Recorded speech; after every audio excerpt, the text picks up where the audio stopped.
मैं तो ये कहता हूँ प्रधानमंत्री जी से, और मैंने लखनऊ में भी ये कहा कि बहुत आपने मन की बात कह ली, बहुत आपने इमोशनल बातें कह ली, कम से कम काम की बात बताते जाते।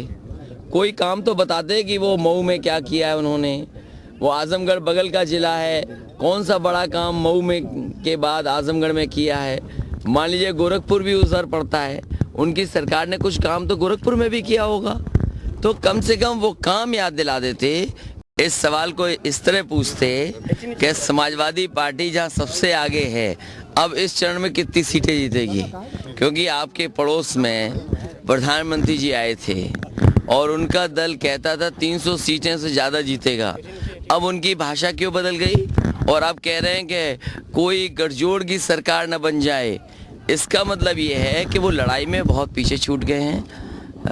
जो पिछले चरण में वोट पड़ा है उसके बाद तो आपको भी लग रहा होगा कि अब तो समाजवादी सबसे आगे हैं। मैं समझता हूँ उनका आपने भाषण देखा होगा, ये बोला नहीं, उन्होंने पढ़ा होगा। इसलिए पढ़ने वाले ने किसने लिख के दे दिया है ये वही बता सकती हैं। उन्होंने बोला ज़रूर है लेकिन पढ़ के बोला है।